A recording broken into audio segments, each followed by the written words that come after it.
and welcome back to Brand Swan's Most Inspiring Women series. I'm here today with Linda Quinn, the founder and owner of Tanner's Endless Love, which is a nonprofit that supports animals with special needs, as well as those who are in need of medical care. They also promote education on a variety of topics, such as the importance of spaying and neutering your pets, and address certain issues, including the overpopulation of unwanted animals. We are so excited to have Linda here with us today. So welcome, Linda, and let's get started. Why don't you tell us a little bit about your business and the work that you do and what inspired you to get into animal rescue? So starting animal rescue goes back several years before the creation of Tanner's Endless Love. It actually started with some friends of mine who were doing transport for animals that were in jeopardy of being euthanized. And dogs would start like North Carolina, South Carolina, and every 45 minutes to an hour, they would change off volunteer drivers until we got them as far north, sometimes as Connecticut or Maine, to the rescues.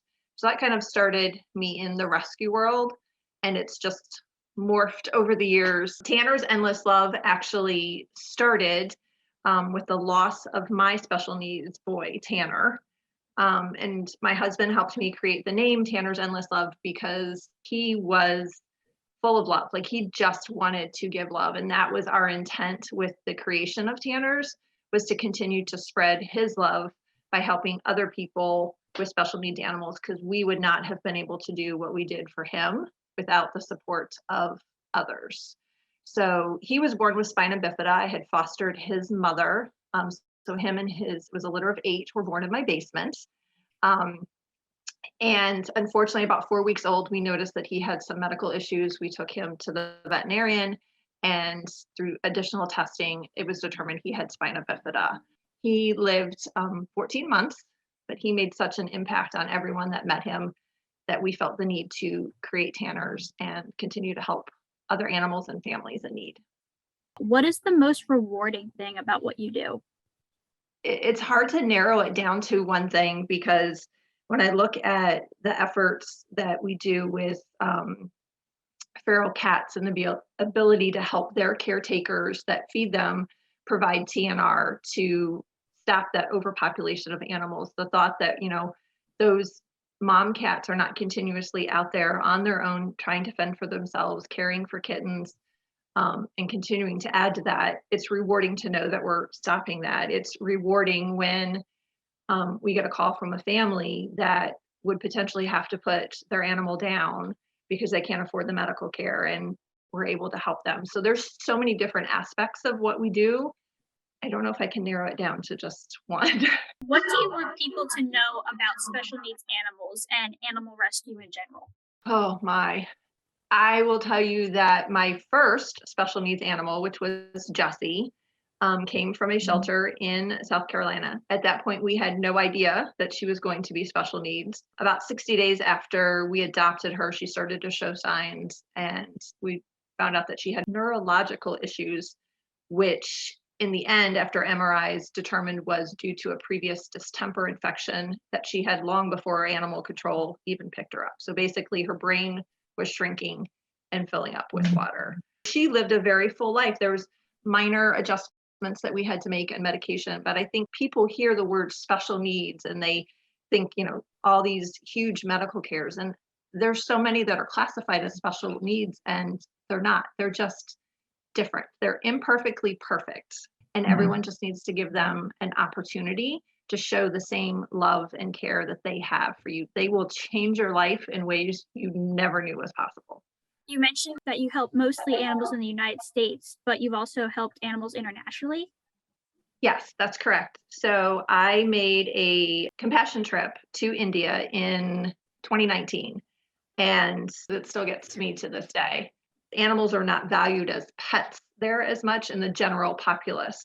So they're street dogs, and they're just scrounging for food, hundreds of them everywhere. So it was a real eye opener, and I think that changed my perspective. We went there, we helped humans, we helped animals, we brought animals back to rescue here in the US.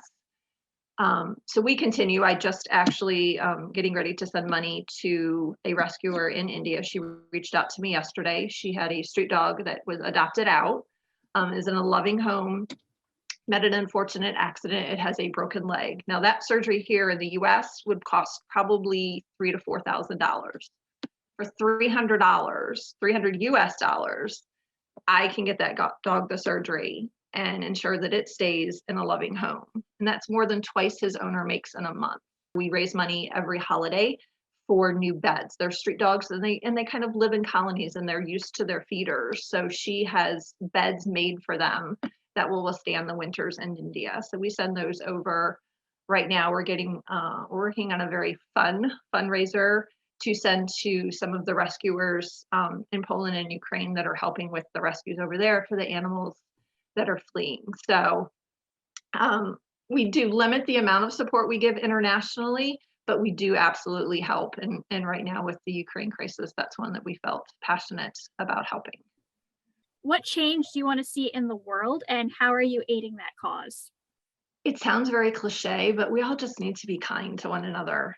I mean, we're all fighting battles that we may not understand. I made a post the other day. I was like, 2022 has been very challenging, but every day you may see me on Facebook and on social media with a smile on my face. That doesn't mean that someone's not going through a challenge. And don't judge people before you know all the facts. And I think we tend to do that a lot in animal rescue in general. We assume that there's not a good enough reason why a person has made this decision or that decision, and just take 5 minutes and understand what's going on and see how you can help. They may think they only have one path out where you can provide information or a path another way that will help them that they just simply didn't know. So just be kind, honestly, to one another.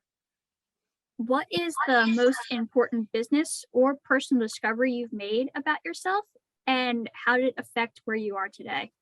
The things in life aren't important. And I think so much value we put on things. Do I have this size house, or do I have this car, or how many designer purses do I have? Those things at the end of the day don't matter. And it took me a while. Have love, and you support one another, and you help those in need where you can, because you never know, one day that person may be you. Make sure that you're willing to pay it forward, or in some cases, pay it back. How do you define success? A life saved, a lending paw, helping someone. There was an animal that we helped. It was a little girl, she had gotten her dog, and it was sick, and we needed to help. So that thank you note that we got from the little girl, thank you for saving our dog. It's the little things that matter. My house right now, I said before we got on here, looks like a total disaster right now because we're in the middle of planning for our biggest fundraiser of the year. But it doesn't matter, because I know the result from that fundraiser will be multiple animals' lives saved. So to us, that's what's important right now. Give a shout out to a woman or women who you consider to be your mentors. 2 people in my life have been very instrumental. When I was thinking about fostering Tanner's mom, I reached out to Grace Wolf, who is one of my best friends, and she has done a lot of mama dogs. And I said, all right, do you think I can do this? Like, what's involved with it? And she has taught me so much about animal care, and she's really mentored me throughout the years on the right way to do things.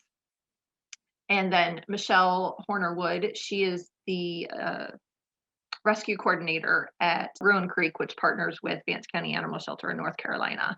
And the work that she does is absolutely amazing. This woman dedicates 24/7 to making sure that the animals find rescue and get out of the shelter. So for the last, I think it's probably 5 or 6 years, they've not had to put animals down due to space. They've been instrumental in how you should move forward in rescue, to me. So if someone wants to get in touch with you and the work that you're doing, where can they find you? So you can find us at tannersendlesslove.org is our website. And then we're Tanner's Endless Love on Facebook. If you want to shoot us an email, it's tannersendlesslove@gmail.com. Is there anything you want to let anyone know about animal rescuing if they want to get started in it or just your organization in general? With animal rescue in general, there's a lot of things that people can do. If you don't have the funds, but you still want to help, you can volunteer your time. And when people think about donating money, they feel like they have to donate, oh, I don't have $50 or $100. Literally every dollar, every can of food, every bag of treats, there's so much little things that you can do. You don't have to necessarily take the commitment of bringing an animal into your home if that's not working with your lifestyle right now. There's many ways that you can help and still have a huge impact on that animal's life.